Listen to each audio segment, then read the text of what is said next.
Hello guys, welcome to today's lecture. It's lecture third of RCC drawing.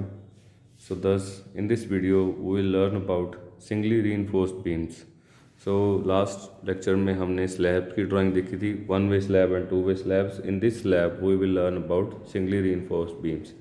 So आपको RCC जो आपकी book है means reinforced concrete structure जो है आपकी सब्जेक्ट थ्योरी सब्जेक्ट है न्यूमेरिकल सब्जेक्ट, उसके अंदर आपको पहले बताया गया कि सिंगली रीइंफोर्स्ड बीम और डबली रीइंफोर्स्ड बीम कौन से होते हैं।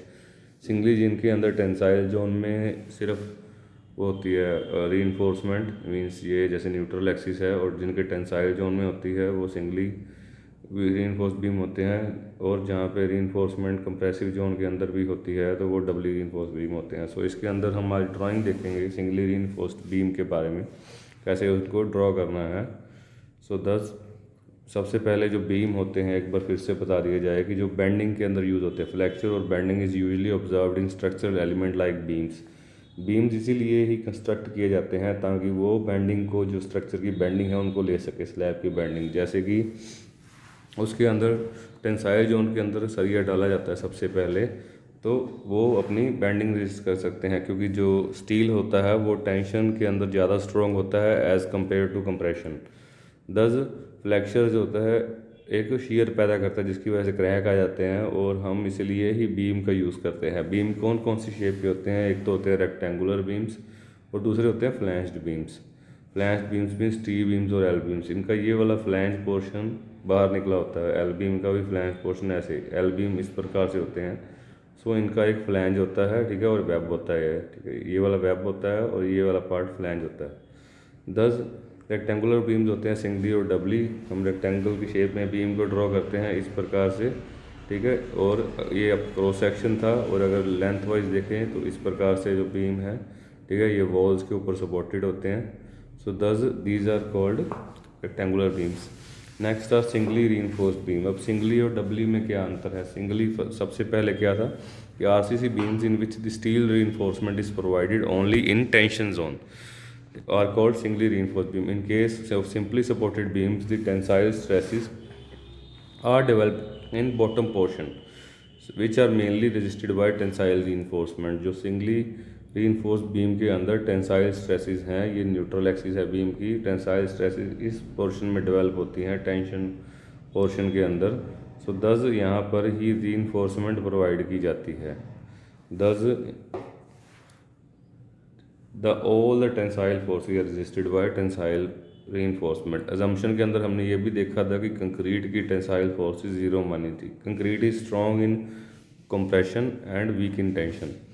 दस ये आप देख सकते हैं डायग्राम के अंदर कि ये वॉल्स के ऊपर एक बीम है, सिंपली सपोर्टेड बीम है, ठीक है, इसके ऊपर ये लोड पड़ रहा है, लोड आ रहा है। सो दस ये कंप्रेशन जोन के ये मींस इसकी लेंथ शॉर्ट हुई है कंप्रेशन की, और टेंशन की लेंथ लॉन्ग हुई है। Elongation is seen in tension zone and the compression shortage is seen in shortening is seen in compression zone.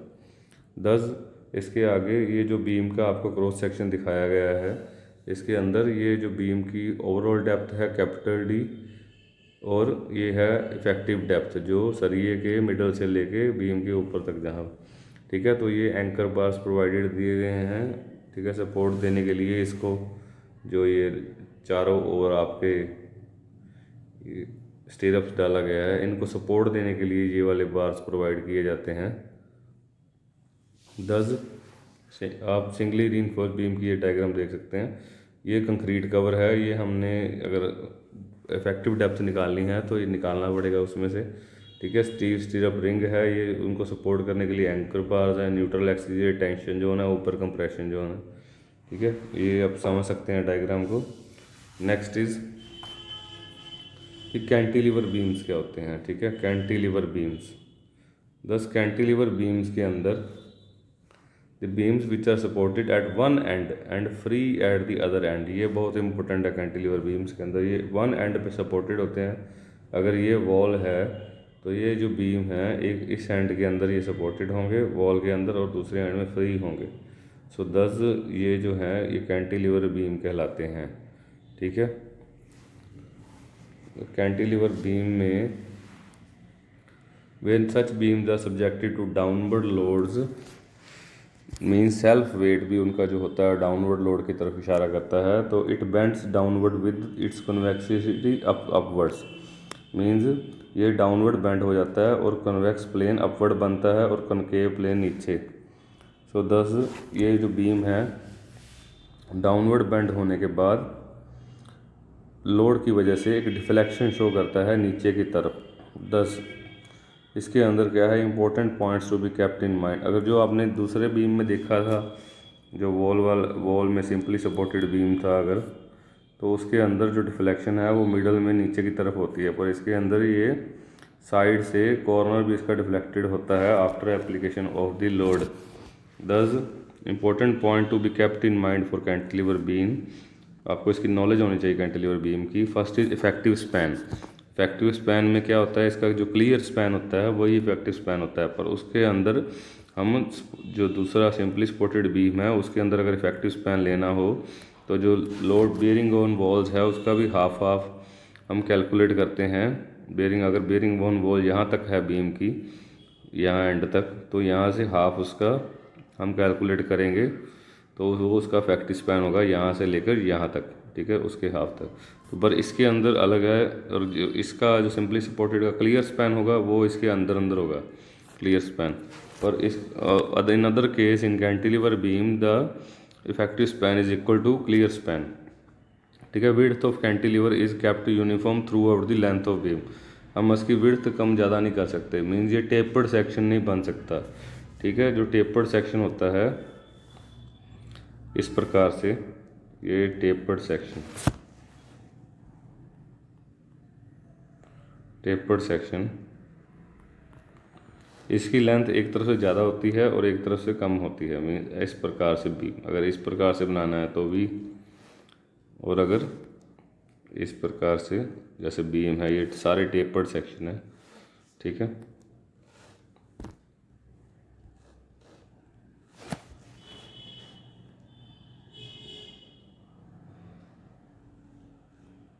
ये सारे ये जो होता है इसको टेपरिंग लेंथ कहते हैं, ठीक है। ये टेपर्ड सेक्शन की लेंथ है।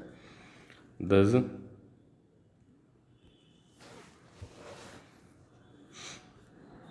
आप भी देख सकते हैं। इसके बाद डबली रीइंफोर्स्ड बीम क्या होता है। सिंगली के बारे में हमने डिस्कस कर लिया है। Now is doubly reinforced beam. Doubly reinforced beam के अंदर with steel both in tension and compression zone में प्रोवाइडेड होता है, इसको हम डबली रीइंफोर्स्ड बीम कहते हैं।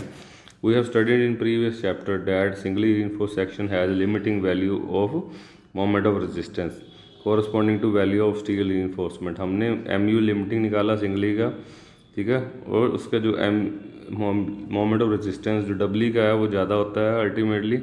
सो दस डबली रीइंफोर्स्ड बीम के अंदर आपको ये नॉलेज बेसिकली होनी चाहिए कि न्यूट्रल एक्सिस से कंप्रेशन जोन और टेंशन जो, सिंगली के अंदर टेंसाइल रीइंफोर्समेंट तो होती है पर डबली के अंदर कंप्रेसिव रीइंफोर्समेंट भी होती है, ठीक है। सो दस ये क्यों करते हैं हम, to increase the depth of beam section to provide compression reinforcement, ठीक है। डेप्थ बढ़ जाती है, उसकी विड्थ कम हो जाती है और कंप्रेशन जोन में भी रीइंफोर्समेंट हो जाती है। इस प्रकार से जो कंक्रीट अगर वीक इन कंप्रेशन है, सो दस कंक्रीट का फेलियर के चांसेस रिड्यूस हो जाते हैं। Thus in major cases depth of beam is restricted due to architectural and headroom consideration. अगर बीम काफ़ी नीचे की तरफ है तो हमें हेडरूम कभी कभी देखना पड़ता है, इसलिए कुछ आर्किटेक्चरल अगर छत जैसे हमने डिज़ाइन करनी है 9 फुट की या 8 फुट की अगर करनी है, कुछ ऐसा रूम तैयार करना है, उसमें बीम की जो डेप्थ है वो बहुत ही इंपॉर्टेंट रोल प्ले करती है। In this case the only alternative left out is to provide reinforcement in the compression zone, ठीक है। So thus giving rise to doubly reinforced section. The reinforcement used in compression zone in addition to tensile steel increases the ductility of the beam. Mainly ये क्या करता है, ductility बढ़ा देता है। Ductility वैसे क्या होती है कि किसी भी मेटल की कैपेसिटी, ताकि उसको वायर्स में ड्रॉ कर सकें। सो दस उसकी डक्टिलिटी इंक्रीज हो जाती है, मीन्स उसकी खिंचाव सहने की क्षमता इंक्रीज हो जाती है in earthquake prone areas. Next is earthquake prone areas के अंदर स्टील रिवर्सल के चांसेस होते हैं, means tension zone interchange with compression zone due to vibrating loads, ठीक है, ऑफ अर्थक्वेक। इसके लिए doubly reinforce beam are provided with increases resistance to stress reversal and also imparts ductility to the structure. तो ductility भी structure को provide करता है, specially in earthquake zones. So जो ये न्यूमेरिकल है ड्राइंग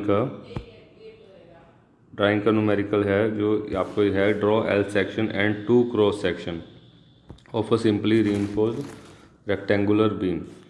सो इसके डाटा जो गिवन दिया गया है, सो पहले है कि क्लियर स्पैन आपको प्रोवाइडेड है 3.5 मीटर्स का। Next is bearing on wall 200 mm दी गई है, मीन्स थिकनेस ऑफ वॉल तो उसने गिवन है कि 300 mm है, पर जो बियरिंग ऑन वॉल है वो 200 mm आपको दी गई है। The size of beam is 300 mm into 500 mm। Main reinforcement provided is 5 bars of 20 mm each, जो HYSD बार्स है, high yield strength deformed bars. ठीक है, इसने साथ में गिवन है न्यूमेरिकल के अंदर, जो भी गिवन हो हमें डाटा सारा ध्यान से नोट करना है। First is 3 bars bent up at L/7 from the inner face of support. So जो 3 बार्स हैं गिवन, 5 बार्स तो दे दिए गए हैं, तो 3 बार्स बेंट अप किए गए हैं L/7 from inner face of support. Means support के इनर फेस से L/7 लेंथ।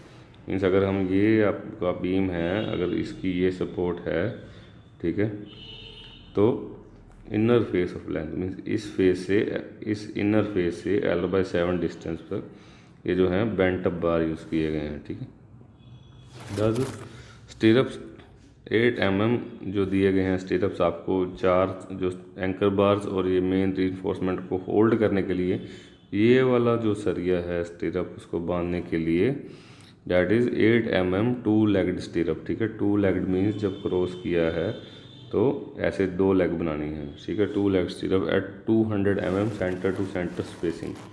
200 mm की सेंटर टू सेंटर स्पेसिंग इसमें दी गई है। 10 एंकर बार जो प्रोवाइड किए गए हैं बांधने के लिए, सिर्फ 2 mm मीन्स 2 बार्स प्रोवाइड किए गए हैं 12 mm सरिये के। 10 जो एंकर बार्स हैं वो 2 प्रोवाइड किए गए हैं बांधने के लिए 12 mm सरिये के। ठीक है, next is numerical. So 10 in this numerical clear cover to stirrups is 20 mm। ठीक है, स्टीरअप्स को जो क्लियर कवर हमने प्रोवाइड किया है बार्स के लिए वो 20 mm है। The length of straight bar is total length of beam -2 into end cover. Okay, total length of beam है जो, उसमें से एंड कवर निकाल लेंगे तो लेंथ ऑफ स्ट्रेट बार आ जाएगी। ओके,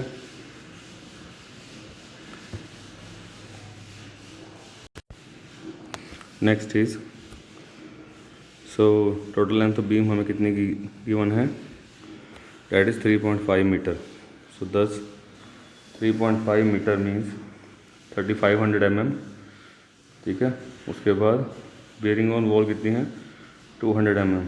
सो 10 200 mm और 200 mm हमने दोनों साइड से जोड़ दी, so that sums up to 3900 mm।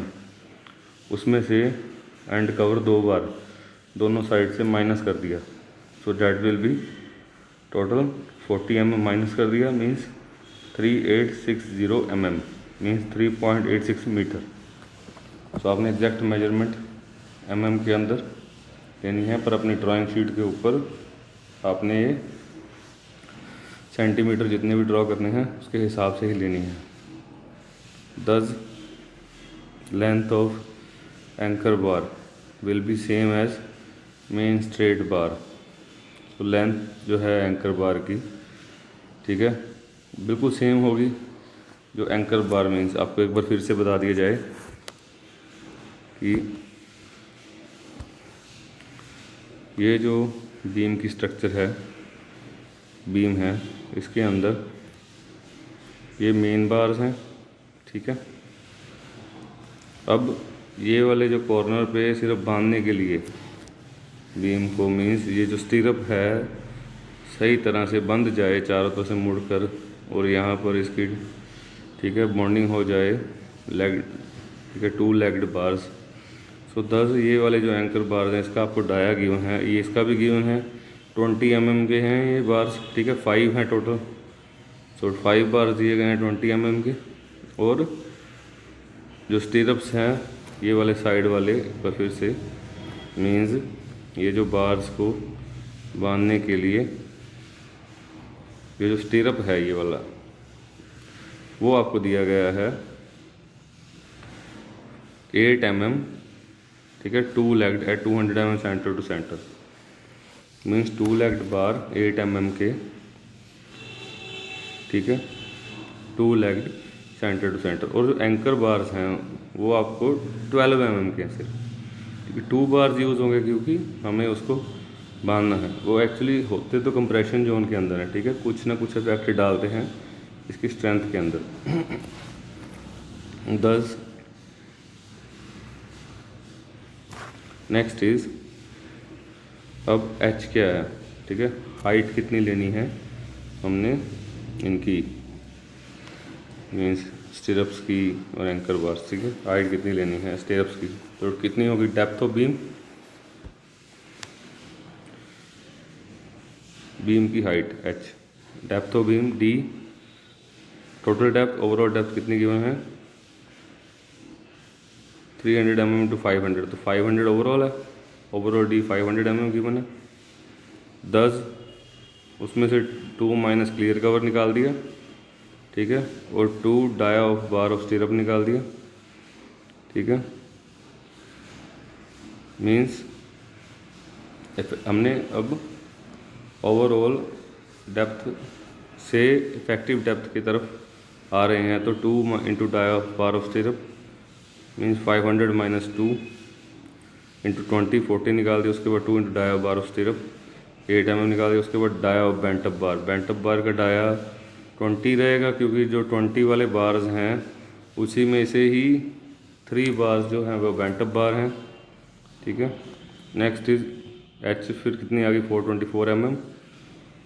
So length of one bent up bar is length of straight bar plus 2 into 0.42 h, okay, this is the formula. So length of straight बार कितनी है 3860 यहाँ से plus 2 into 0.42 h। अब जो 2 into 0.42 h है ये bent up बार की length है, एक्स्ट्रा लेंथ मीन्स, ठीक है, हमने कितनी हाइट तक उस बार को बेंड करके उठाना है उस तरफ से, ठीक है। तो दस जो बेंटअप बार की लेंथ है वो ये वाली हाइट जो है आपको, ठीक है, ये h होगी, तो कितनी हाइट तक उठाना है, जो एंगल है 45 डिग्री का देना है। तो 2 इंटू 0.42 h, ये हमने लास्ट बेंटअप बार जो किया था स्लैब्स के अंदर उसमें भी पढ़ा था।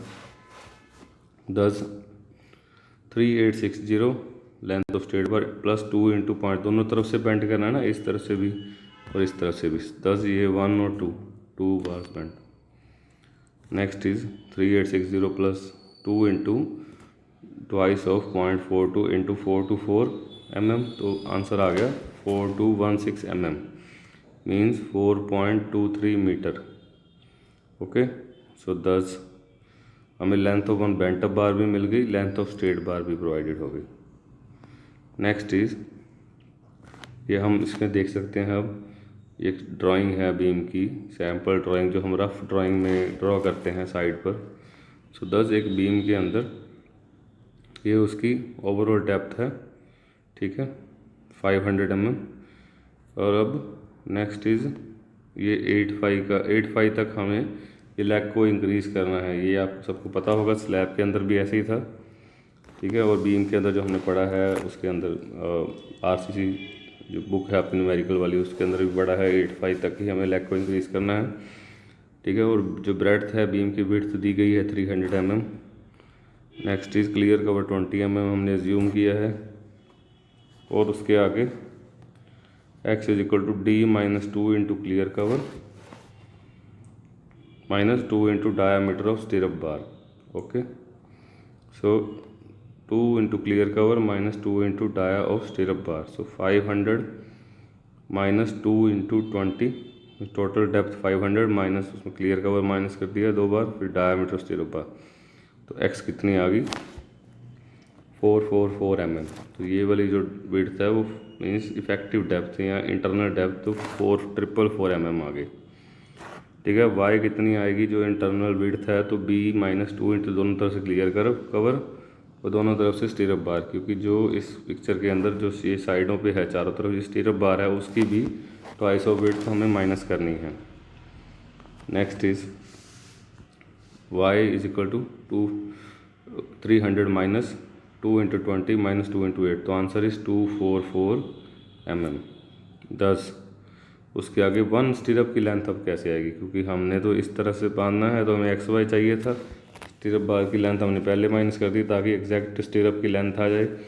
सो 10 वो कितनी होगी, 2 बार एक्स आएगा और 2 बार वाई आएगा, ठीक है। वाई इस डायरेक्शन में है और एक्स इस डायरेक्शन में है, सो 2 बार एक्स और 2 बार वाई। उसके बाद प्लस डायामीटर ऑफ बार भी जो है वो ऐड करना है, ठीक है, 16 टाइम्स, क्योंकि 16 टाइम्स हमने उस स्टीरअप को आगे जाके मोड़ना है 2 बार। 8 टाइम्स एक बार और 8 टाइम्स दूसरी बार।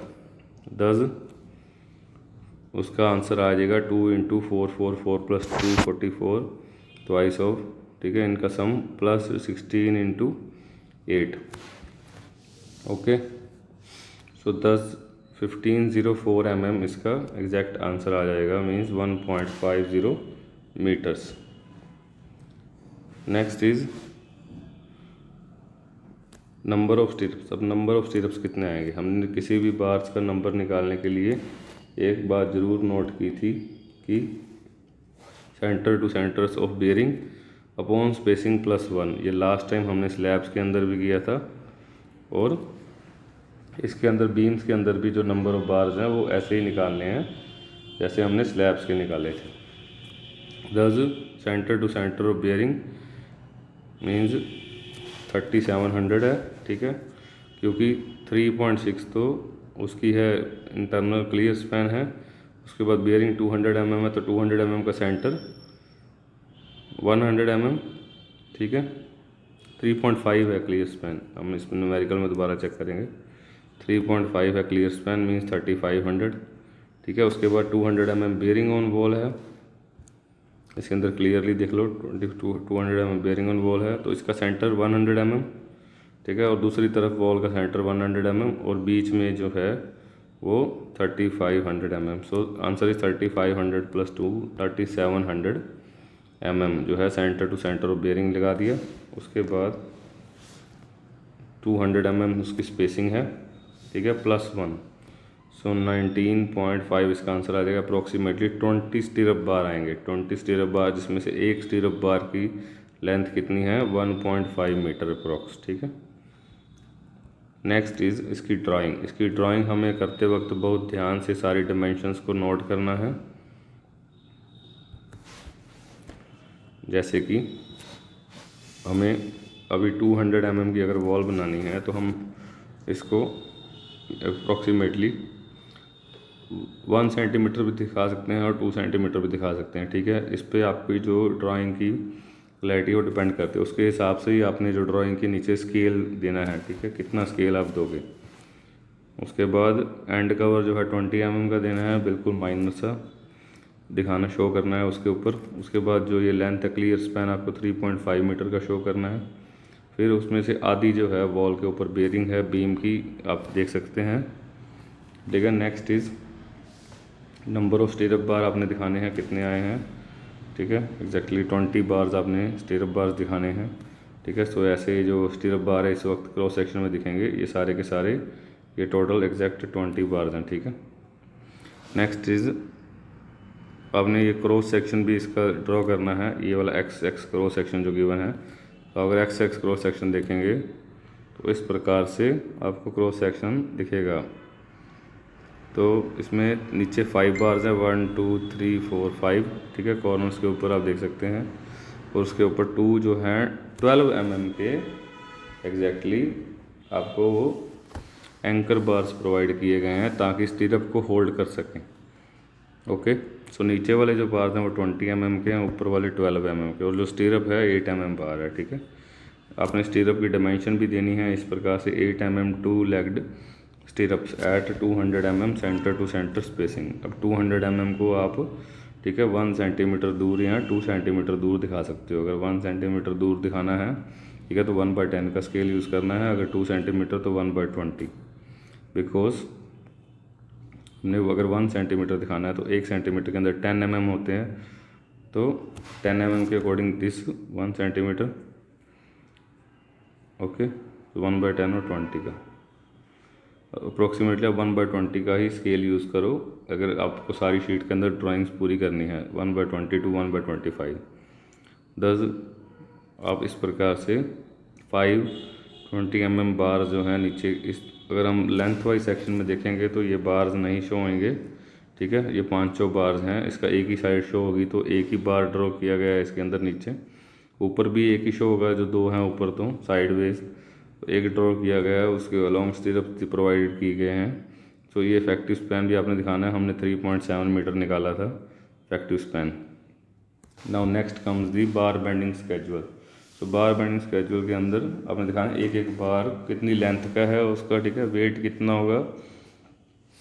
तो अगर उसने पूछा है न्यूमेरिकल के अंदर इस प्रकार से कि also prepare the bar bending schedule, तो आपको बार बेंडिंग स्केड्यूल बनाना कंपलसरी हो जाता है।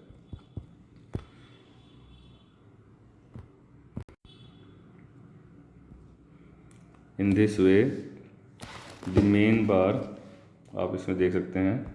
सो जो मेन बार पहले लिखेंगे कौन कौन से बार यूज़ किए हैं। इसमें स्ट्रेट बार हमने 20 mm का, फिर जो 3 बेंट अप बार थे, ठीक है, तो टोटल 2 बार्स थे स्ट्रेट और 3 बेंट अप थे।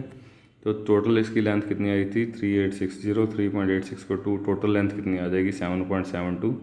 वेट कितना आ जाएगा 2.47, ठीक है। पर मीटर लेंथ का वेट होता है 20 mm का, तो उसमें सारे से मल्टीप्लाई किया 7 पॉइंट टोटल लेंथ से, तो इतना 19.07 किलो का मतलब सरिया यूज़ होगा, 20 किलो। नेक्स्ट इज बेंटअप बार कितने हैं, बेंटअप बार हैं 20 mm की बार थे। मेन में से बेंटअप किए थे कितने बार, 3 बेंटअप किए थे, तो एच कितनी आई थी उसकी 4 to 4 mm। So next is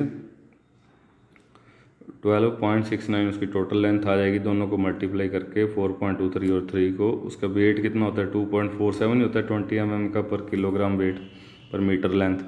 multiply करके इन दोनों को टोटल आपकी आ जाएगी टोटल लेंथ से 12.69 इंटू तो 2.47 बिकम्स 31.34 किलोग्राम सरिया, ठीक है। नेक्स्ट एंकर बार जो ऊपर 12 mm के यूज़ किए थे, 2 बार यूज़ किए थे, लेंथ उतनी थी जितनी मेन स्ट्रेट बार की थी। सो नेक्स्ट इज़ 3.86 उसकी लेंथ टोटल आएगी। 7.72 मीटर उसकी टोटल लेंथ आ गई। वेट पर मीटर लेंथ कितना आ जाएगा 0.89 किलोग्राम, ओके।